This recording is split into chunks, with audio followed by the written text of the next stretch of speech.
It's Thursday, January 30th. I'm Matt Harmon. Welcome to the Yahoo Fantasy Forecast, and it is a hell of a day to talk ball. And join me to do just that is my good friend, Dalton Del Don. Dalton, what's going on, man?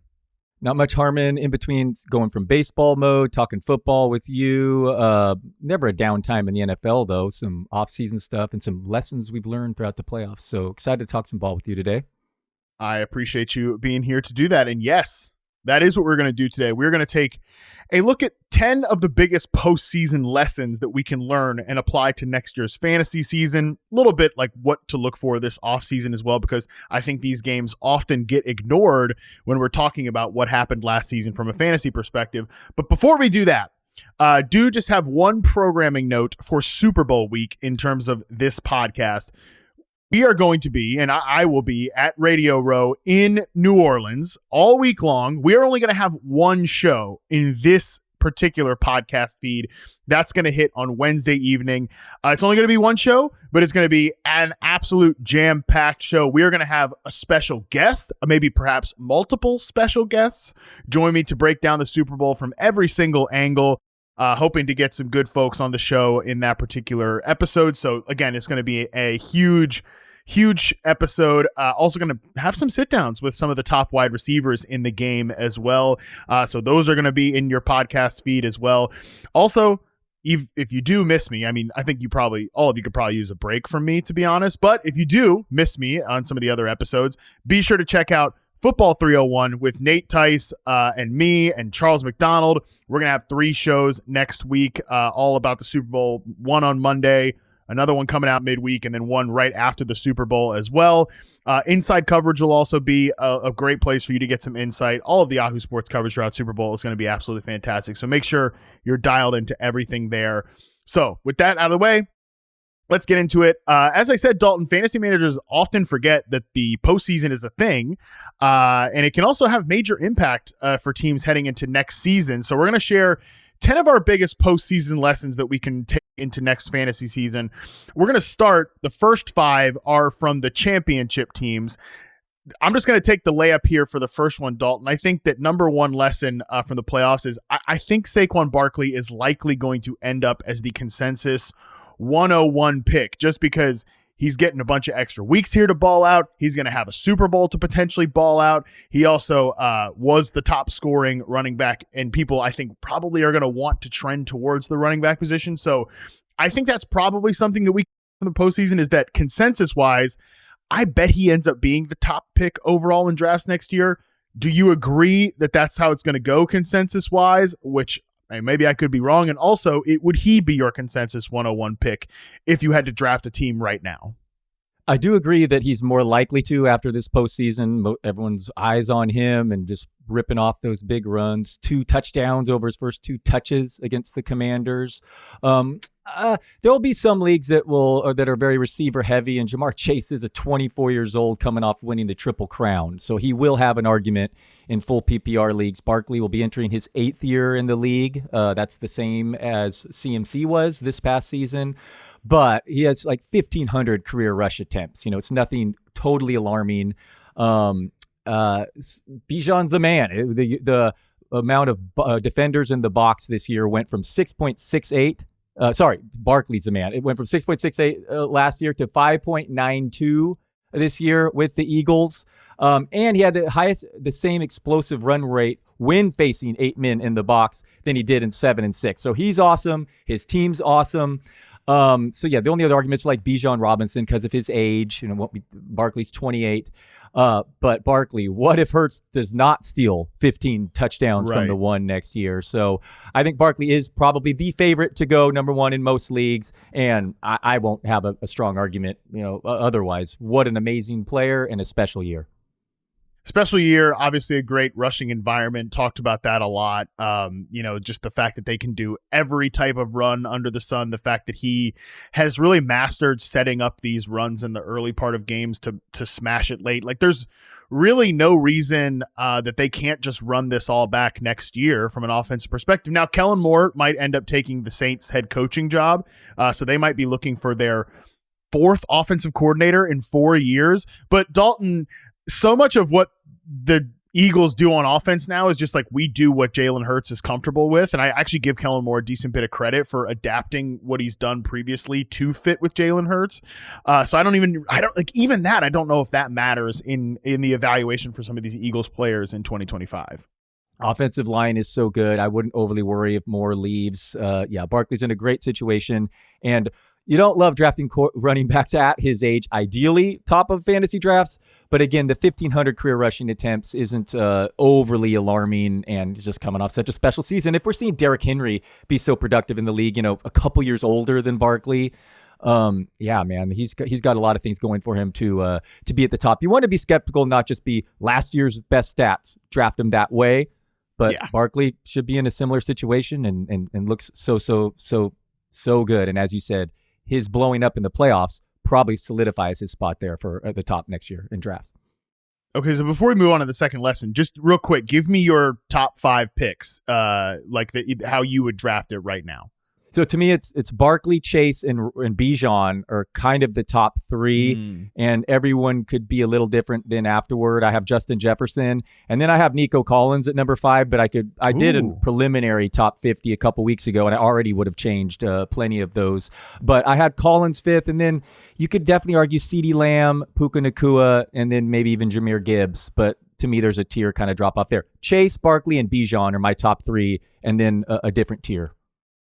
I think that there's a clear 4 here, and I would actually go Jefferson? Chase number 1. I would go Jefferson. I'd go Fair. Chase number 1. I'd go Barkley number 2. I'd go Bijan number 3, and then Justin Jefferson. That's a clear 5, tier. That's fair. Yeah. That's to me. Well, I just think that 4 is solidified because I think 5 is very, Really? very open. I love your Nico Collins call out. If you tell me that Matthew Stafford is playing football for the LA Rams in 2025, I think I'd probably lock Puka Nacua into that 5th spot. But I don't, as we sit here right now, that is at least still a question that is up in the air. It's just a health thing. Nakua's underlying stats, he could be the number 1 overall pick. It would not be crazy if you took him over Barkley in full PPR, given his usage. I mean, it's absurd. CeeDee Lamb coming back in what's basically going to be the same offensive language there with Brian Schottenheimer, Dak coming back. And I will talk about Jahmyr Gibbs later, so I don't want to spoil too much of my Gibbs thoughts. I think he's in this conversation. But lastly, I will just point out again before we throw away from this, because I have another Baltimore note later on, but it's not about this player. I mean, we're not even talking about Derrick Henry. Is it simply just because of the age?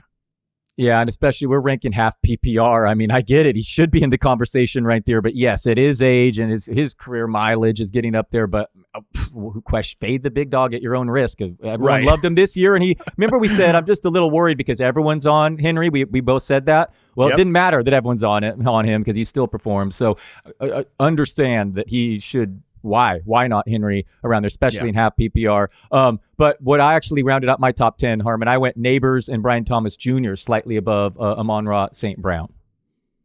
That's pretty classic Dalton Del Don, and quite frankly, I actually don't think I have a great argument for you against that. We're going to talk about Ben Johnson later on in the show, so we'll get to all that stuff.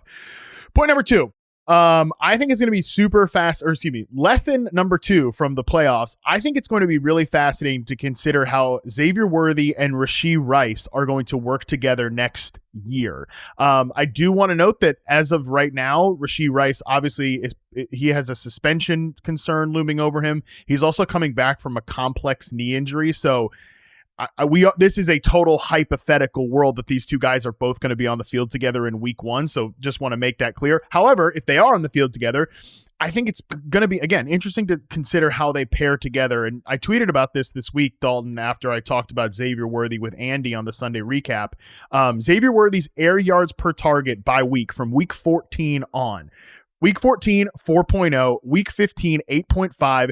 6.1, 0.7. Week 18, he ran 1 route, so who cares? In the divisional round, 1.5 air yards per target. AFC Championship, 6.8 air yards per target. He has not taken more than 67% of his snaps outside in any of those games. I think that Kansas City found that the best usage for Xavier Worthy is to get him in space and use his speed to stretch the field horizontally late in the season here, because you remember this, Dalton, like everybody was showing you the clips of look at all these missed plays, between Patrick Mahomes and Xavier Worthy, where Worthy's open downfield and Mahomes throws it a little off, or they're not on the same page, or, Worthy can't bring in a contested catch downfield. He's a foot out of bounds or whatever. And the thought was, well, just imagine what's going to happen when those plays start hitting. The Chiefs basically just abandoned that, right? He had an 11.7 air yards per target in weeks 1 through 13 to compare to all those numbers I just threw out there. They really flipped his roll up, and that roll was much better to his skill set. 1.11 yards per route run in the first stretch, 1.62 in the second stretch. Again, I think this roll is better suited to his game, but these like short targets, quick hitting, things like that, that's exactly what Rashee Rice does for the Kansas City Chiefs. So I think there's a little bit of an overlap there, even if the way that they win in open space is not similar at all, right? Because Rashee Rice is that bully. He's kind of a hammerhead after the catch, where Worthy is a speed-based player who's going to win against man coverage. I don't know. Dalton, do you think this is something to, is this a point to consider, or am I overthinking it here? Worthy was among the league leaders in uncatchable air yard percentage this year. And yes, I wrote an article saying numbers do lie. Look what would have happened if, he had secured some of these with the clip from Hayden Winks. And it is crazy how open he is on a lot of these. But as you mentioned, they've just, instead of hoping some of that timing improves, they've just changed his role. His usage was really elite. Yes, you're mentioning underneath stuff, but averaged 10.3 targets and 2.3 rushes over the final 3 games of the regular season. In the conference championship game, Worthy led the team with 88.2% route share. Hopkins, by the way, was down to 29.4%. He's just been completely phased out. Even Juju is taking snaps over him. But yeah, right now you're using Worthy in DFS throughout the playoffs, and you're excited. But when Rice comes back next year, what does this mean, given his role being so underneath? Rashee Rice, by the way, was the wide receiver 4 over the first 3 weeks before suffering that knee injury. Where do we rank these guys next year? It's definitely one of the tougher ranks if we're trying to do that right now. What are your thoughts? How are they going to coexist? I mean, Kelsey's going to be, 35 years old? All the rest are free agents. Every single one. Hollywood, Justin Watson. You go down the entire depth chart. They're all free agents other than those 2 guys, pretty much. I wonder if Hollywood might come back on another prove-it deal. I don't know if he's going to get some money elsewhere, and I think he actually he's taken a lot of these downfield routes off of Xavier Worthy's plate, which is fine. Even if he's not going to get the football there, he can still stretch the field out, because what's critical for Rashee Rice, even if Xavier Worthy wasn't popping off from a production standpoint necessarily early in the season, his speed was clearing out so much space for Rashee Rice to just get slant after slant after slant against these 2 high looks, because that's how teams want to play Patrick Mahomes anyways, and then having Worthy out there even made it more so. So I wonder how that coexists. I would imagine they're definitely going to add another wide receiver here. They need to add somebody that's more of a true perimeter option if this is how they're going to use Worthy. I will say that we've seen Worthy, even if he's and some of this, by the way, might be influencing the air yards per target data. This is totally possible, but we've seen him be such a factor in the red zone and close to the goal line, because Dalton, that's where man coverage rates go up, right? We see man coverage rates go up the closer you get to the end zone, the tighter the field gets, and he's just faster than everybody. Even if he's still not the greatest route runner against press coverage, we'll just get him off the line of scrimmage, even if in man coverage situations, never let them get your hands on you, and just beat it that way. And he can outrun everybody on these what routes to the flat, or a quick in breaker, things like that. So I think that there's a way these 2 guys can coexist, but what I don't think is possible is that Worthy can have this role getting that volume, and Rice can have the role getting the volume that he was getting earlier in the year. And right now, if I had to bet, I would say that I'm betting more on Worthy's role being sustainable than Rashee Rice's, if that makes sense. Yeah, and more question marks, as you said, suspension and coming off an injury as well. And one thing Worthy has in his favor is he's on the right team for the gadget plays. He gets a handful of scores each year because of Andy Reid benefiting around the goal line, stuff like that. But this will be a situation to monitor throughout summer for sure, because how their usages will be super important. I mean, Rice had upside as a top 3 receiver if he stayed healthy this year. So it's very important to see how this shakes out. I think Rashee Rice was going to lead the league in receptions if he didn't get hurt. I predicted before the season on my YouTube page that he was going to catch 110 passes in that role, and I think I way undershot that. Like, he was probably going to get closer to 130 or something. You wanted to make one more Chiefs point before we move on. Oh, just Isaiah Pacheco. I mean, losing reps to Kareem Hunt. Original rankings had Pacheco was like a third, fourth round pick next year, but now we have to pump our brakes here. This returning from knee surgery, maybe a year later, as we've seen other players. But for right now, if you're losing reps in the most important game to Kareem Hunt, who's going to probably retire after the season, we need to reevaluate and probably expect Kansas City to address the running back position this offseason, given Pacheco's performance since returning from that broken fibula.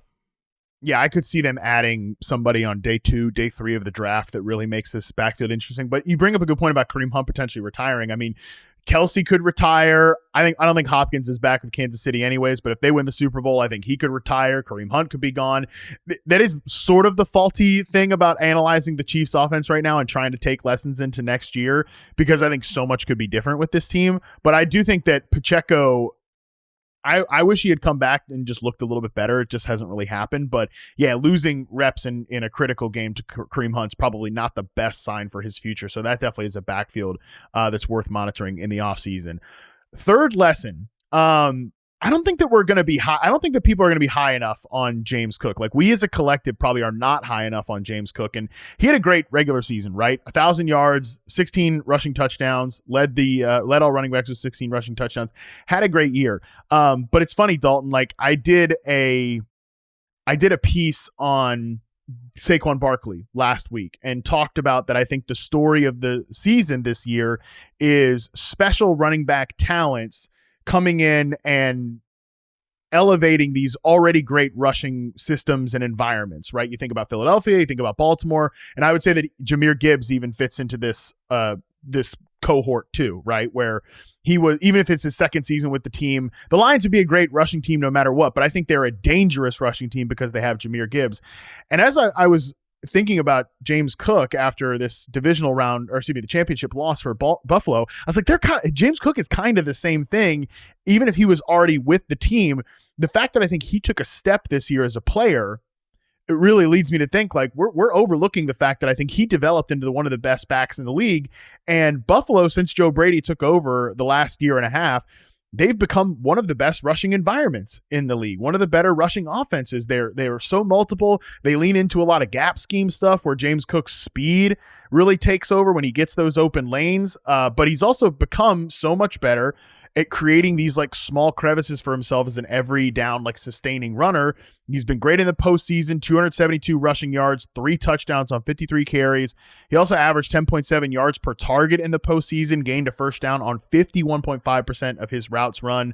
Like, I'm looking at the early ADP data, and James Cook is not like a consensus first round pick. And I feel like he should, in fact, the list that I'm looking at right now, early consensus ADP, or maybe draft rankings, excuse me, he's the 35th overall player, which makes no sense to me. I don't understand that. Like, I think he has the profile of more like a first round pick running back than he does the 35th overall player.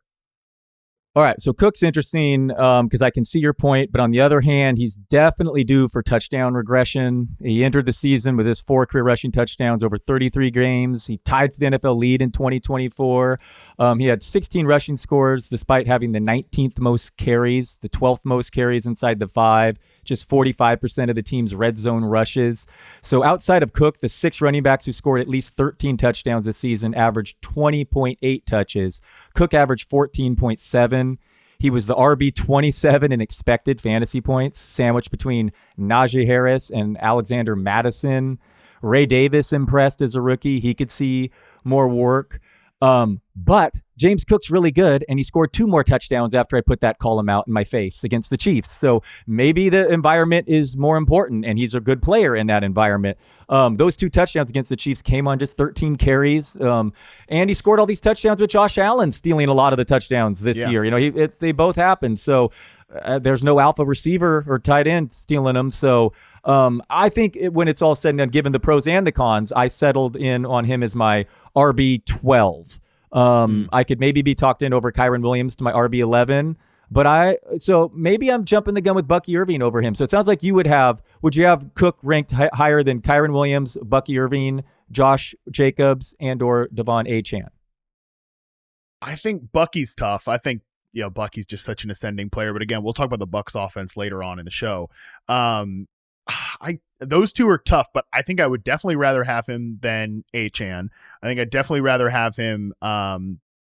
Josh Jacobs is pretty tough. That's a close call. But I think from an overall player perspective, again, I'm looking at the consensus rankings from Fantasy Pros, which it's so early. I get that. But again, 35th overall player. He's behind guys like Devontae Adams. Where the hell is he playing next year? Garrett Wilson. Who the hell is throwing him the football next year? I love JSN, but I'd take James Cook way ahead of JSN, and there's like 10 overall spots before them. Trey McBride, I would easily take James Cook over Trey McBride. Like Tyreek Hill, Kyren Williams. I think I'd rather have James Cook. So I think he's closer to. He's probably not a first round pick just because of the regression and things like that. But I think that we're gonna do the regression thing, or the people will do the regression thing in the offseason, Dalton, where you're right. It's a great point to bring up. He is probably due for some touchdown and overall scoring regression, which makes him probably not a first round pick, even if his profile looks like a first round pick. But I think that makes him more of like a second round pick, whereas here he's probably going late third. You worded that perfectly, especially we're talking half PPR rankings here in scoring. Yeah, James Cook, all those touchdowns, he should be, yes, a second round pick, fair. His numbers look like a first rounder. We worry about this regression, pushing him too far the other way, land right in between second rounder. Totally hear you on that. Yeah, I think that he will be a great second round pick if he goes there and somebody that I'm actively drafting into, especially if I take a receiver in round one. Let's go to my fourth point here, which I know you're going to be excited about this one. Jayden Daniels, Dalton, I think has a chance to really shake up the way we view the NFC landscape. And that's going to get talked about a lot in the offseason, and that is going to drive his ADP up. Again, early data right now has him ranked as the 31st overall player, QB3. I'm interested to see if you think that's a good spot for him or if you would go higher, lower, whatever.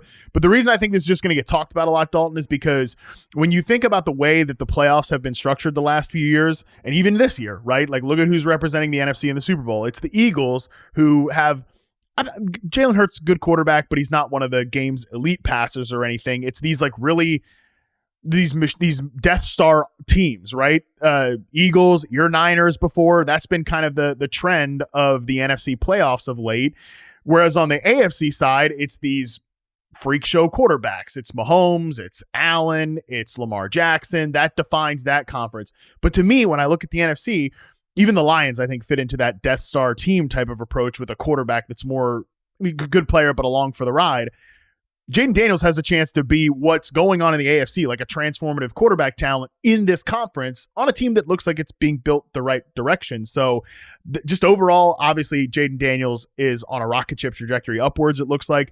Curious if you think there's any sort of like maybe Texans vibes here, like they get out a year too early and then they disappoint in their second season of that build, or if you just think it's all systems go for Jayden Daniels. I'm all in, and I'm saying that will not happen to Daniels. What happened to Stroud? So impressive in the playoffs. Even the loss to the Eagles, it wasn't Daniels' fault. Were they even close to punting in the first half? And they were like fifth straight road game. Like just super impressive stuff from him. Scott Barrett tweeted this. If you strip out the games Daniels wasn't healthy, but he's clearly playing through that rib injury, and then week 18 when Mariota played, Washington averaged 3.14 points per drive, which would have been the highest mark since the 2007 Patriots. I mean, this guy's an awesome real-life player already. You look into the VR training that he did, and he speeds at 1.75. I'm just all in on him. And for fantasy, it's he's closer to Josh Allen, Lamar Jackson than he is Jalen Hurts for me. I mean, he's the tier one, those top three. He's awesome. Get him a better secondary weapons. Yeah, to the moon, man. Jayden Daniels, super impressive, and thanks for making me sad that I'm realizing that he's in the NFC. Yes, he's in the Niners' conference for the next decade. Yeah, that's a problem. I think that is definitely a problem. I think Daniels is closer to QB1 than he is to QB4. So I'm with you on that. And the best part about this, in terms of if you are worried about them being like a Texans type team, just strictly from an offensive perspective, Washington was 4th in EPA per play and 5th in success rate this year from an offensive perspective in the regular season. The Texans in 2023 were 15th in EPA per play and 24th in success rate. Like, wow. Yeah, Stroud was awesome, but the overall environment was not what we got in Washington this year. Washington was so much farther ahead in their build. So, yeah, I think Daniels is just again, transformative type player. I would happily take him in that range that I mentioned earlier from an ADP perspective. Totally on board with that.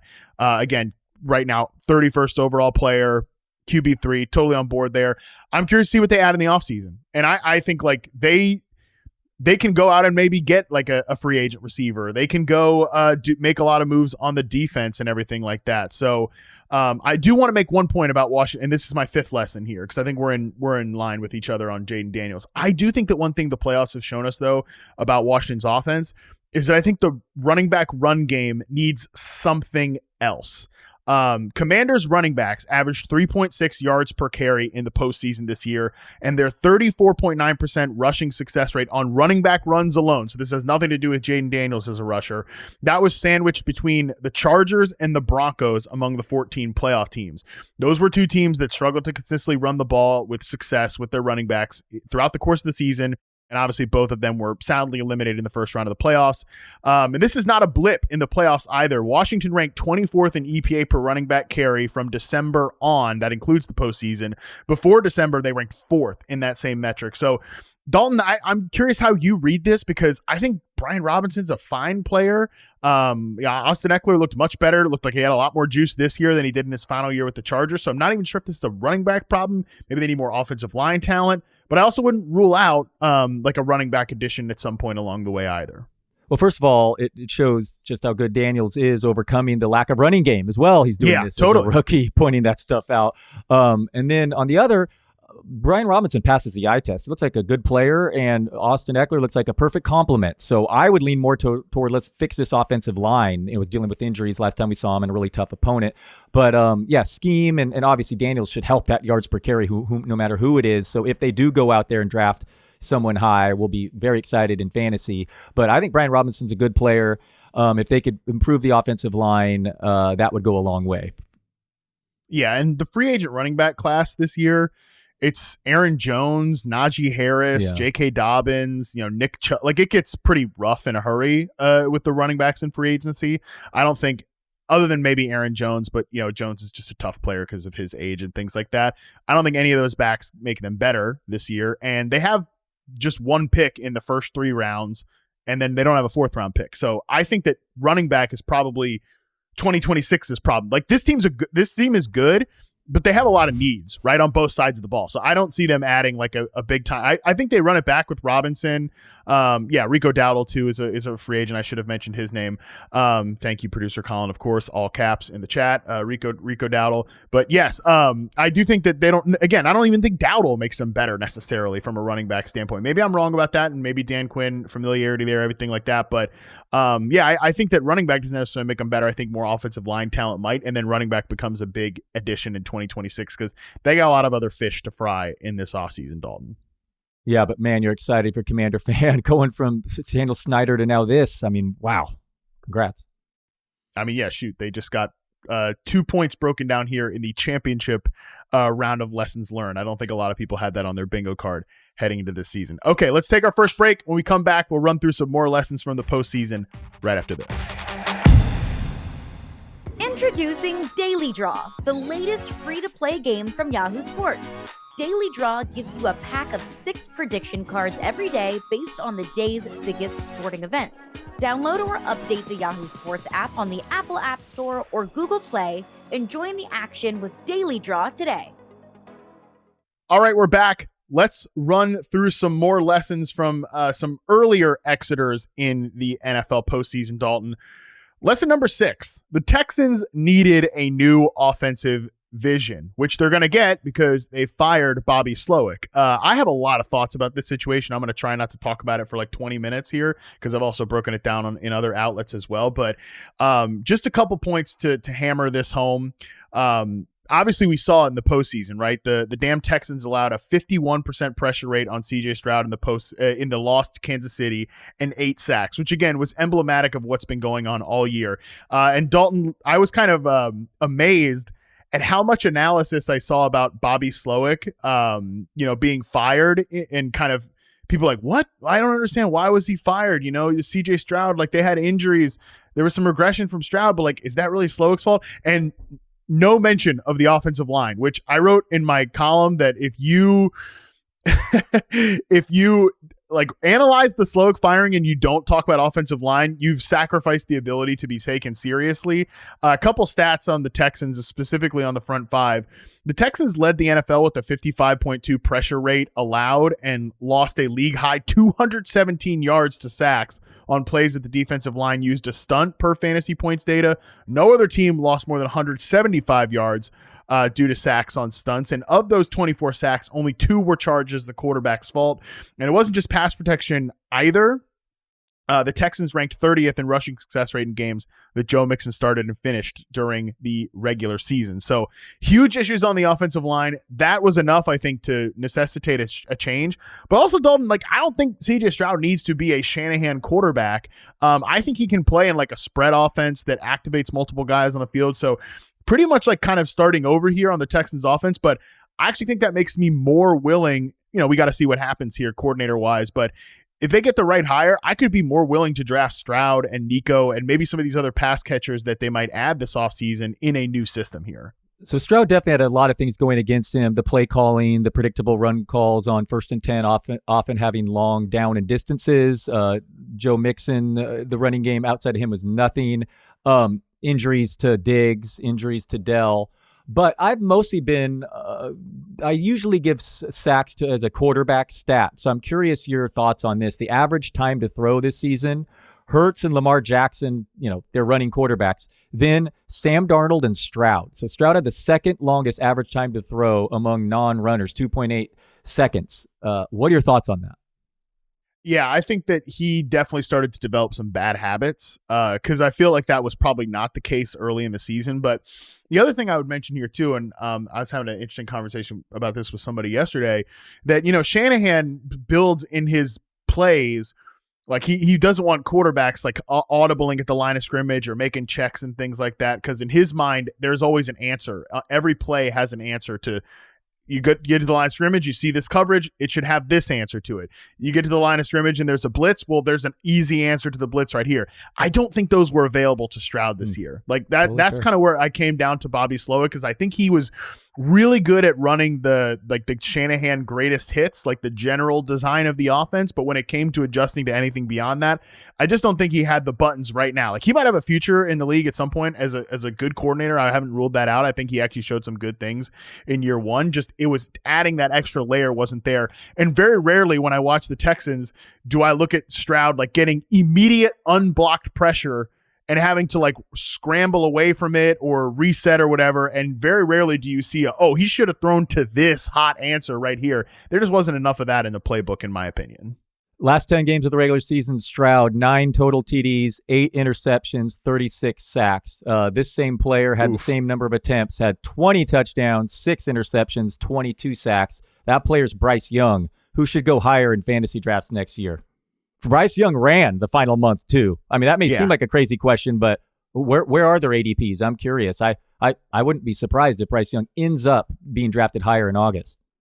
Yeah, so again, this is just rankings, like consensus rankings for Fantasy Pros right now.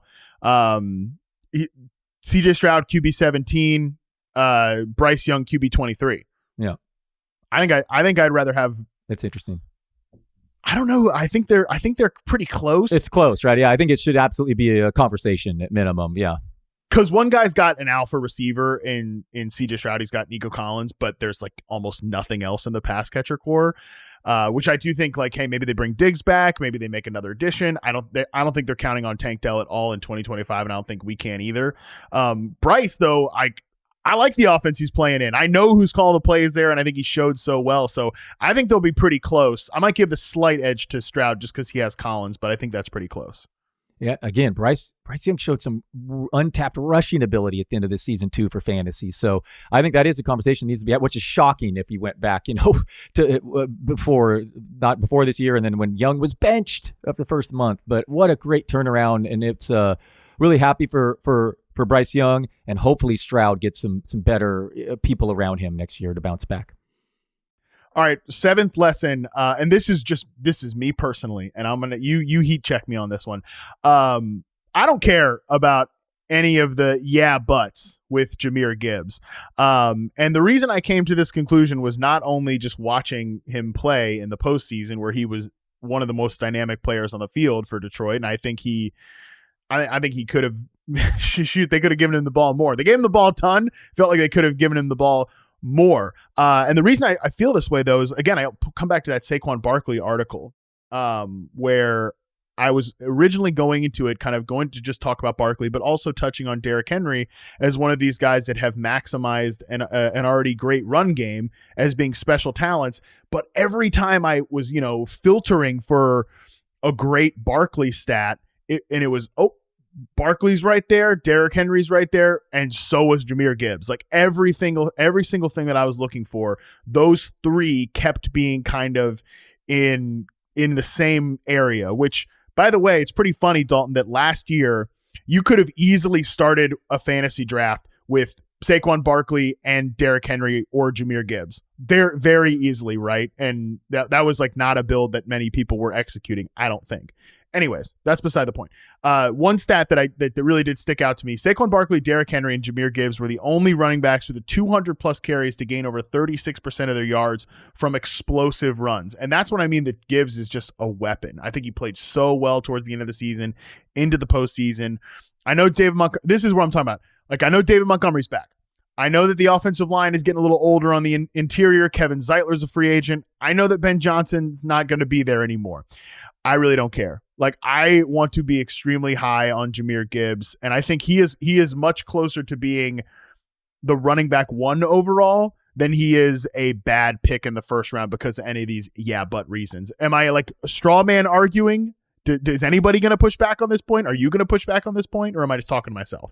I'm not going to push back on this. The only downside I will say is, through the first 13 games this season before Montgomery got hurt, Montgomery's expected fantasy points were actually higher than Gibbs, 14.7 to 14.4. But Gibbs is a special player, is going to continue to outperform his volume. And also, despite that volume problem, Gibbs became the first player in NFL history to record 70 yards from scrimmage in every game in a 17-game season, at least. And watching him in the playoffs, he's just such an awesome player, and this team may not they may be losing a few more games in the future and may need to rely on their best players more. This was like a luxury, just being able to have all these healthy guys this season. But yeah, Montgomery will be back. He will still steal touchdowns, and that's why Gibbs is going where he's going in the back half of the first round as opposed to the top. Because when Montgomery was down this year, I was ranking Gibbs as the number one fantasy back in a given week. So, and in Detroit, it's like the Coors Field of football. They just so many points scored there. So the loss of Ben Johnson and David Montgomery's presence will keep him, out from the top 5 probably, but I wouldn't blame anyone for taking him even that high given those circumstances. Gibbs, awesome player, awesome situation. Yeah, he's running back 3 and 7th overall player in early rankings, which feels right to me. And I will happily take him there. I just think he's a fantastic player. And it's nice that the run game should remain pretty similar. Hank Fraley was retained and promoted, not as just the offensive line coach, but he's also the run game coordinator now. So you think they're just going to keep a lot of the principles there. Again, we'll talk about Detroit later on. We talked through some Ben Johnson stuff, but okay. 8th point here, Zay Flowers, pretty important. I think it's a lesson to learn from the postseason. And I might be guilty of this as well, Dalton, that I wrote the Ravens postmortem for the website when they got eliminated. We talked about it on the podcast. And I'm not sure I really focused enough on the point that, the Ravens just didn't have their number one receiver. And, whether you can quibble, is Flowers a true number one, whatever. He's the one on this team. They just didn't have him throughout the entire course of the postseason. Maybe the Bills, maybe the Bills game would have gone differently if Zay Flowers was out there, right? Obviously it's all hypothetical. We'll never know. But the Bills played man coverage on 42% of their dropbacks versus the Ravens in the divisional round, which is a big jump from 20% in the regular season, 6th lowest among all defenses, according to Fantasy Points data. Flowers averaged a team-high 2.44 yards per route run versus man coverage in the regular season, and there was a healthy gap between him and the second-place player, which was actually Mark Andrews at 1.9. Flowers was also in the slot on 44% of his snaps versus man coverage. I just couldn't get it out of my head as I was watching Xavier Worthy torment some of those interior players in the slot, getting matched up against safeties and things like that. When the Bills tried to play man against the Chiefs, man, Flowers might have made a really big difference in this game. So that was just one thing I think is worth touching on. From a fantasy perspective, he's going as wide receiver 21. I think that's totally fine. But, it also could be like a third-year leap for Zay Flowers. So just a guy that I think was probably out of sight and maybe out of mind during the playoffs that is at least worth mentioning. I get why you're doing it. I totally agree. He's a really good player and should be top 20 wideout next year. But this is the one I'll push back on you for, because the Ravens did not lose because of missing Zay Flowers. Lamar got 10.2 YPA against Buffalo. That game's yards per play was 7.3 to 4.6. The Ravens never came particularly close to punting. It was three, maybe the turnovers, maybe you could have been there, but 3 turnovers to 0. There were lost fumbles. The Ravens had 150 more yards than the Bills. They kind of dominated. It was just, turnovers there. But all the more impressive that Lamar was able to get 10.2 YPA while not having Zay Flowers on the field. But just, man, I was watching that game. And I'm like, the Chiefs are not exactly unhappy of the Bills winning this, because this is a road team doing this too. The Ravens did that on the road in Buffalo. But yeah, even if they had Zay Flowers, maybe would have been one fewer turnover and they would have won. But Lamar out there ripping 10.2 YPA even without him on the field is pretty impressive, Harmon. Oh, yeah. Like, I'm not saying they lost because they didn't have Zay Flowers. I just think it was not. Let's not forget about him. Yeah, out of sight, out of mind. It wasn't like, he wasn't really brought up in the aftermath of that game. And I'm not sitting here making excuses for the Ravens or anything like that. They lost that game because they gave that game away. But what if that play where we're sprinting out to the right, what if it's Zay Flowers is the target and not Mark Andrews? And Zay Flowers could have dropped that pass. I'm not saying Zay Flowers isn't sometimes a mistake-prone player himself. These are just like the what-ifs you play in the postseason where, as Andy's mentioned so astutely over the course of the playoffs, it comes down to these like minor infinitesimal moments and things like that. It really does. And can I tell you that it's been quite liberating? Someone who it's been a funny dynamic in the Del Don household these last couple of weeks, because I have a futures on the Chiefs. I might have mentioned this, but because I've just kind of tried to hedge my Niners. Sure. Assuming they'd be far. And my wife just hates the Chiefs because they always beat the Niners. And my daughter was like, Josh Allen. I'm a Josh Allen guy, Fireball, 20 miles down I-5 where I am. But yeah, I had the futures. I was trying to quietly not clap that my family was screaming at me, but boy, it's funny to be on the other side of these Chiefs calls, Harmon. It is quite fun. It's every call, not quite worrying. Oh, they clearly got the first down. The comeback from commercial. It's still going to be no first down there. Okay, of course. It's very liberating being on the Chiefs side of all these calls. But that said, this Eagles team is legit, and I give them a real chance to win the Super Bowl. So do I. Yeah, I give him a real chance too. But that must be nice. You're seeing how the other side lives. Yeah, right? it's amazing. It's like I have heard other people say, "Oh, you're complaining about conspiracy theories." You are allowed to bet on the Chiefs. I have heard people say that, and doing so is nice. Being on that side. Yeah, that must be nice. There we go. All right, let's actually stick in the AFC West with lesson number 9 here. Ladd McConkey is a wide receiver 1 to me. I didn't need to see this in the postseason to know this is true, to feel it in my soul that he is a wide receiver 1. Sure as hell did not hurt. Ladd McConkey, look, fantasy points aren't everything, but I just thought this was crazy. Ladd McConkey is the 4th highest scoring fantasy wide receiver in the NFL playoffs to date. As you might remember, he only played a single game. You have to go all the way down to the 12th highest scoring wide receiver to find another guy at the position to participate in a single game in the postseason. And that was Mike Evans with 18.7 points to Ladd McConkey's 30.2. I mean, just was an outrageous performance from McConkey in that one playoff game that I think showed everything that you want to see from a number 1 wide receiver. He got open at will. He crossed the face of zone coverage defenders to present a reliable quarterback, and then would quickly move the chains, made plays with the ball in his hands, caught tight coverage passes. Like, I don't know what more people need to see from McConkey to say he's a true number 1. I definitely think they need help around him. No question about that. But this idea that they need to find a number 1. Now, they have a number 1. They need to find some complementary players around Ladd McConkey. But even if they do, I don't think they're going to get anybody good enough to threaten his spot as the top targeted player on this team next year. Good call. Props to you, Harmon. You were on Ladd from the beginning of the year. He's awesome. He's a baller.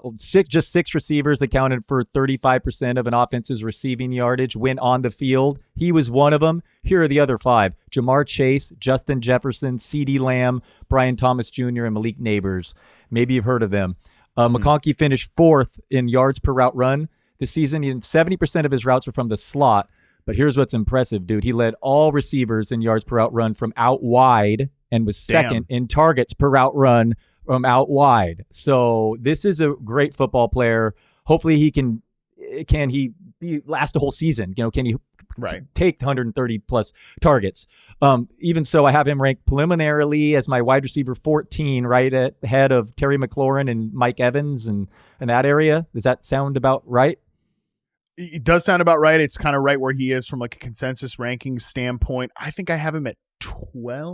Oh, maybe? I love it. Yeah. Okay. So you're having him above like a JSN, Higgins, or Tyreek Hill type. I had him over Tyreek. I had him over Higgins. I think I have JSN. I actually might have them like back to back. I know. I have them back to back. I should know this off the top of my head, but I can look it up real quick here because I filed a exit interview piece on the wide receiver position. But just one point I thought you made there with all those stats, like when you filter like elite wide receiver stats, McConkey pops up for everything. Like you just really said good there. against man, right? Yeah, Kills really man, good against man coverage, like smokes man coverage, yeah. all that stuff, and like his percentage of things. It's like with Jamar Chase and stuff like that. So yeah, I mean he I think anybody that's still pushing back on McConkey as a one is like clinging to priors, like clinging to things in the college profile or sized based stereotypes. I don't know.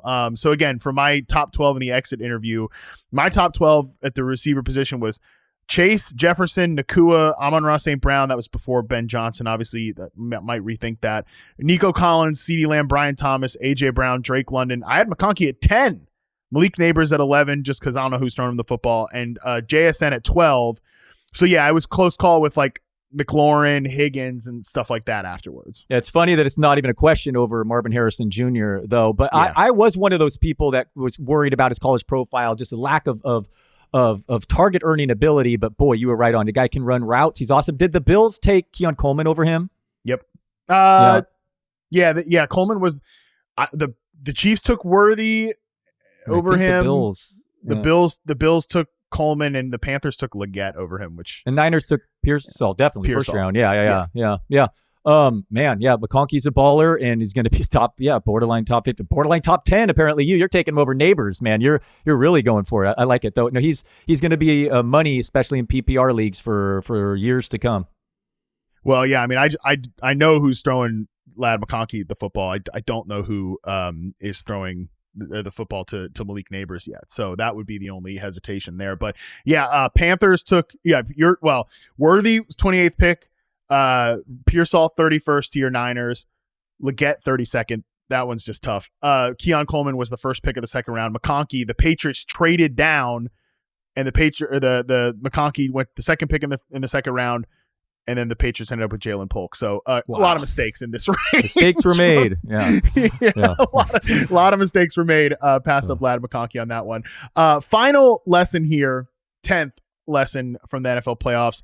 This one's a continuation of a lot of thoughts for me, but I just don't think the Packers can run back the same passing game in 2025. Jordan Love minus 0.14 EPA per dropback in the postseason loss was third lowest of the season. 2.33 adjusted yards per attempt was the lowest result of the season for him. This despite the fact that 55% of his completions went for 10 plus yards. I just don't think they can be this. Here's what I think, and I think it's actually kind of perfectly juxtaposed with the Bills, Dalton, is I think that both of these teams were, hey, we don't have a number one wide receiver. We have a lot of different guys that can fill a lot of different roles. Well, one team has Josh Allen. I like Jordan Love, but like Jordan Love's not Josh Allen, right? He's not, I don't think, able to, like, you can get away with not having a number one or like spreading the ball around when you have an elite quarterback, and Josh Allen's an elite quarterback, and Jordan Love's just not quite there yet. Really good quarterback, but he's not quite there yet. I think that the Packers can't really run this super spread out wide receiver kind of stuff next year. I think they have to settle on a handful of guys and empower and grow those guys, or they need to make another addition on the outside specifically and add like somebody who's going to change the coverage dictation perspective. And really be like, hey, I'm the third down guy. I'm the man coverage guy, whatever. But like, I think Jayden Reed has potential to get better. I think Dontavian Wicks has the potential to get better. So I also don't want them to bail on these young guys either. I'm not quite sure what Green Bay does, Dalton, but my hunch is they can't run back the same thing next year unless everybody just gets a lot better, which is totally possible. Before I get to Jordan Love, I want to circle back on the lad thing real quick because I remember Keon Coleman having the second lowest yards per target among all drafted receivers because my guy Jacob Cowing was the only guy lower and his supposedly ADOT was higher. So Coleman didn't look good at the time either, or questionable at the time. Definitely hasn't aged well. Jordan Love, I was watching a pod with some professional gamblers last week, and the consensus seems to be that LaFleur is just hides him.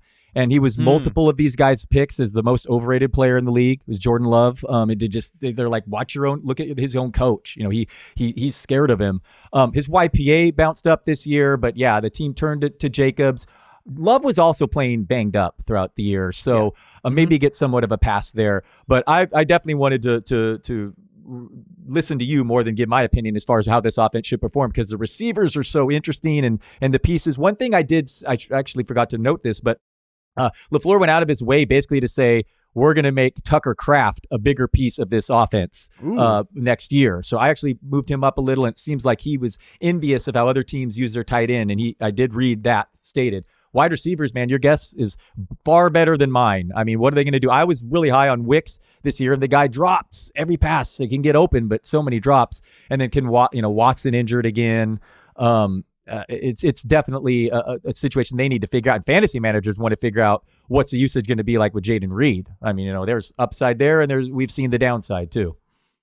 Yeah, Packers, just looking at the wide receiver position now, we've got none of these guys are going super high. Jordan Love is going as the 69th overall player. Jayden Reed, 88th ranked player overall, wide receiver 39, which is about where he finished this past year. And then Tucker Kraft is the next highest player drafted at 96th overall. I like that Tucker Kraft value. I like the Matt LaFleur call out there. Very versatile, multiple tight end is Tucker Kraft, who was a big answer for them. Actually led the team in touchdowns this past year. It was a big player from a yards after catch perspective. Yeah, to me, I think there's still something there with Wicks. I think there's still room to grow for Jayden Reed, but I think they gotta do something different. And Dobbs is still a perfectly fine player too, but Watson's not going to be there, I think, at all. And Jordan Love, I don't know if I totally agree with those guys' takes that he's that overrated because where are people placing him? But I think he's a good starting quarterback who is you can definitely win with a Jordan Love type, but I think the environment, I think what we saw this year is that he hasn't graduated to that tier where you can have a okay offensive line, or Jordan Love's just going to make everybody better in the passing game. He definitely leaves some plays on the field and puts the ball in harm's way at times too.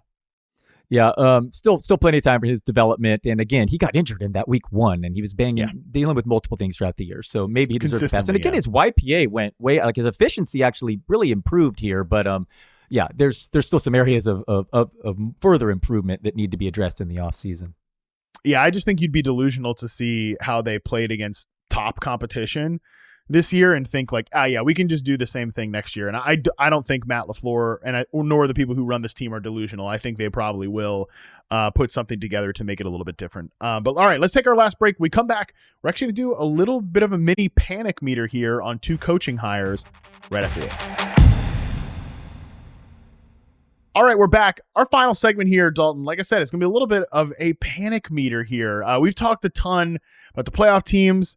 But we've talked about these coaching hirings and what's going to happen to this team and that team. And we are still going to have our big coaching podcast that I keep teasing. That is going to be after the Super Bowl, but we're not going to focus as much on that podcast about the teams that they're leaving behind. So I wanted to talk through 2 situations here. No 2 teams are going to be having to deal with more change on the offensive side of the football from a play caller perspective than the Tampa Bay Buccaneers and the Detroit Lions, who lost their offensive coordinator. So again, I thought a great way to discuss that would be to put them through the panic meter. Would you say it's time for everyone to panic? Yes, I would, Kent. Oh my God! Okay, it's happening! No! Wait! Everybody stay calm! What's the procedure, everyone? What's the procedure? Stay calm! In case you forgot, the panic meter has 4 tiers. No panic, some panic, total panic, and coping corner. So, Dalton, I'm going to ask you here, what is our panic level on the teams that they are leaving behind? So let's start with the Tampa Bay Buccaneers. Liam Cohen leaves to go to Jacksonville. Duval. That's where he's going now. He's leaving behind Tampa Bay. Dalton, what's our panic level for the Tampa Bay Buccaneers? Baker Mayfield, Bucky Irving, who you talked about earlier, Mike Evans, who we touched on earlier, Chris Godwin's a free agent, Jalen McMillan flashed at the end of the year, but no Liam Cohen now. What's our panic level on the Bucs offense? Definitely some panic. As we record this, we don't even know who the OC will be. Continuity would have been best. This is Baker Mayfield's 8th offensive coordinator in 8 years. Insane. And you look at the, I brought this up on the last pod, but the screens, Mayfield had the highest EPA per play on screen passes this last season. He was also really good on non-screens, to be clear, and he passed the eye test. He looks like, he's a good football player out there, but boy, we'd have preferred Liam Cohen staying there. The designs were clearly excellent. Just watching them, I was super impressed. The Broncos and the Bucs jumped out to me watching the helping the quarterbacks with getting players open and the multiple backs. It was just really impressive stuff. So definitely some panic here. And that said, Brian Thomas Jr. through the roof. Let's go. Yeah. Cohen talking about how impressed he was out of the slot. He's like, I didn't evaluate him enough. I can't believe he was this ability out of the slot. So hopefully they design their entire offense around BTJ and he could be a top 5 fantasy player this year. But yeah, some concern for Bucky Irving, Mike Evans, Baker, etc. We need to find out who's going to be their new OC. For just because you mentioned the Brian Thomas Jr. thing, I thought this was, and I brought this up on Football 301. I tweeted about it. People can find that, the slot stuff there. But it was funny. Like, obviously I made the joke about the Duval. Everything else, Liam Cohen seems like a perfectly reasonable guy. And I actually thought the video of him being introduced to all the players that the Jags put out, where he was like dapping up, he's introducing his wife to Trevor Lawrence. He's talking to Christian Kirk about, do you know this former coach that Christian Kirk had in Arizona? He's like, he's a really good friend of mine. Seemed like a perfect, he's going to get along with the players really well. But the end of the video, he goes up to Brian Thomas. He's like, yeah, I'm really excited about working with you. And I was like, I felt Cohen's enthusiasm, like talking to Brian Thomas, and the video cuts to black from there. I was like, that was exciting. So yeah, definitely stock up for Brian Thomas, of course. But Cohen leaving Tampa Bay, look, it would be completely disingenuous for me to have come on this podcast and say over and over again, they're not going to hire somebody better than Liam Cohen. Like, odds are so small that they're going to go from Dave Canales, who is really good, get better with Liam Cohen, and then get better again in a third year. Very unlikely, especially because you mentioned Baker Mayfield. This is his 8th offensive coordinator in 8 seasons, but he at least had played under Cohen in Los Angeles before. So those guys did have some familiarity, even if it was a quick sesh, whatever. That's why this was such an interesting hire. I think the language was easier for Baker to get involved in. Also, side note, a bunch of those Baker Mayfield play callers have ended up, or coordinators have ended up as head coaches. I mean, like, does the league just think Baker Mayfield, all these guys are making Mayfield? Maybe at some point, hey, Mayfield's a pretty good quarterback. I don't know. That's an interesting thought there. But anyways, Cohen leaving behind Tampa Bay, I'm with you. It's some panic, but I do think these players are good enough that they can survive as long as the offense is above some threshold, which again, we don't know at this point who the coordinator is. Yeah, I didn't give Bucky Irving a hit, but as we do talk here, I should move Brian Thomas Jr. over Neighbors officially because, you said Neighbors doesn't have the quarterback, so yeah, okay, all right. Yeah, I mean, Thomas, what did I say I had him? Thomas for me is definitely, he's like wide receiver 7, and I'm closer to being 5. Yeah, he's my wide receiver 6 now. Yeah, okay. All right. Yeah. Okay. Well, that's good. I mean, we're talking about. We're supposed to be talking about the Bucs, but anyways, yeah, man. I think some panic is Godwin. Godwin might not be back, right? I thought for a minute, like, man, he seems like such a Buck. Maybe they work out a team friendly deal. But the more I've thought about Chris Godwin, the more I've thought like he's probably, if Higgins gets franchise tagged, which I don't know that they're going to franchise tag him, but let's just assume Higgins doesn't hit the open market. You look at all the other free agent receivers, it's DeAndre Hopkins, it's Amari Cooper, it's Devontae Adams, it's Hollywood Brown, Keenan Allen, like Deontay Johnson, LOL, and like Chris Godwin and Steph Diggs. Like, Godwin stands out as a guy that could still be like kind of in his prime and was balling out this year. All those other guys took some degree of a step back this year, but Godwin kind of stands out. So I just think he's going to end up getting paid by like the commander. I think he's a perfect commander. I've said that a lot.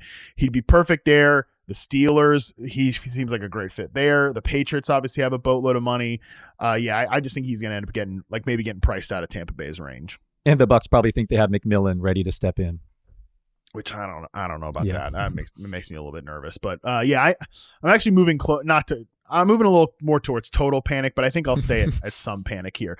Let's go to the other big offensive coordinator change here, which is Detroit Lions are losing Ben Johnson. Now, they have made an offensive coordinator hire. They hired John Morton to be their offensive coordinator, and John Morton has called plays at the NFL level before. He called plays with the 2017 New York Jets. Dalton, do you remember the 2017 New York Jets? What? No. What was that one? That was Josh McCown throwing deep passes to Robbie Anderson back when his name was just Robbie Anderson. Chosen, before Chosen. Yeah, no, he wasn't chosen yet. He was just that was when he was Robbie Anderson. So that was a relatively fun offense, and he's mostly like comes off the Sean Payton tree. He was the Saints wide receiver coach. He was with Denver last year. He actually has been with this Lions staff before too. So I think this is some degree of continuity here for the Lions, but still, Ben Johnson was a great play caller, great play designer. I think that you have to have a lot of faith in Dan Campbell if you're projecting no panic here, Dalton. So where are you at in terms of the panic meter with the Detroit Lions sans Ben Johnson? Some panic for sure. Of course, we're guessing how much influence do these guys have behind the scenes. It's unknowable information, but my guess is a lot, Ben Johnson, and the loss there will be felt by that offense that, is not relying on a special quarterback. They're relying on the system and the offensive line and whatnot. So there's some concern here. But as I told you, the two offenses I was so impressed with watching. One was the Broncos, and that's where Morton was the passing game coordinator last year. So maybe there's something to that. But we're definitely just guessing here. What's going to be the difference here? But on paper, it appears they lost a significant play caller. And it absolutely deserves at least some panic. At least I'm closer to total than I am none, because I don't think Dan Campbell's they're going to need to get the right people in there. The thing is, I do think Dan Campbell's a bigger factor in all this than people might give him credit for. Okay. Because, let's remember, like in 2021, his first season there, Anthony Lynn was the offensive coordinator. They fired Anthony Lynn, or like kind of demoted him, and then fired him after the season, I think, if I'm remembering correctly. But Dan Campbell was the one who was the play caller. Okay. And I think Ben Johnson was a part of the situation there. But like Dan Campbell gets profiled as sort of, totally. Like I was just doing it too. Total meathead or whatever. Meathead with that doesn't know anything about X's and O's. Yeah, totally. Right. But the guy, he's another Sean Payton acolyte, right? Like he comes off that coaching tree as well, which is why there is so much Saints influence and now Broncos influence between these guys. Declan Doyle was with the Broncos. He's now Ben Johnson's offensive coordinator. This is the scheme, by the way, that is shaking things up. Like everything was Shanahan like stuff for a long time. Now it's going to be this like Sean Payton tree, Lions kind of adjacent to it as well. But yeah, like Dan Campbell comes from an offensive background. He's obviously a former tight end. Tight ends are, they're involved in the run game. They're involved in the pass game design too. Like I think Campbell doesn't get enough credit for like the way this offense has flowed ever since they demoted Anthony Lynn, and obviously Ben Johnson was a part of that. But Dan Campbell was calling a lot of those plays at the back half of that season as well. I don't think he's about to call plays here. I think it will probably be. I think if I had to guess, John Morton's going to call the plays. He'll specialize in the pass game, and Hank Fraley, like I said, will be the run game coordinator. It'll be kind of like a collective effort. But I'm not close to no panic. I do think we got to have some panic here, but I didn't even think about total panic here. He's the sharpest in-game coach in the league too, so it would not surprise if he's sharp out, with the X's and O's as well. That is fair how you worded that. Makes me feel better about the situation. I would say I use it somewhat of a tiebreaker in my Brian Thomas Jr., Malik Neighbors, Amon-Ra St. Brown rankings right there. I also like Drake London quite a bit right there. But that is okay. We'll settle more on just some and not worry too much, because that's really fair points about Campbell's capability there. Yeah. I still have some pretty good faith in this offensive ecosystem overall. It's just tough when you look at like Amon-Ra St. Brown versus all of these other wideouts at the top of the draft. Nico Collins, CeeDee Lamb, Brian Thomas. It's tough, but I do still like him a lot there, and I think his role has got to be pretty well protected at this such point, a high floor. Because it's so critical for Jared Goff too, and like if there's going to be any sort of if there's going to be any sort of rot in the offense after, or just like decrease in the offense with Ben Johnson going, I can't imagine. I think that will hurt some players, but I don't think it will really hurt St. Brown. Yeah, more likely to hurt Jameson Williams or Laporta than St. Brown. I totally agree with you. He's he might even be the safest first round pick, but there's just other guys a little bit more upside, but absolutely rock solid safe. All right. That is going to do it for today's show. Dalton, this was jam-packed. We covered a lot in just about an hour here, and I appreciate you doing it, man. Appreciate you, Harmon. Have fun on your Super Bowl trip. I won't get to, we shared, I took over your hotel room last year. We never actually crossed paths, but have fun. Have fun in New Orleans, man. Hit up the Commander's Palace. Have a good meal.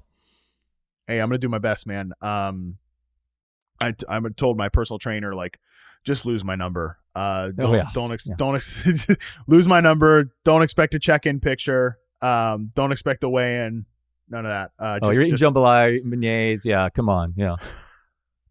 Make sure I still get my steps in. Hopefully the hotel has a gym. I'm sure they will. So we'll figure it out. But thank you, Dalton. It's going to be a lot of fun, and I'm really looking forward to all the content that we have coming forward. Like I mentioned at the top of the show, if you aren't already, definitely make sure to subscribe to Football 301 because I'll be on that show 3 times next week with Charles and Nate.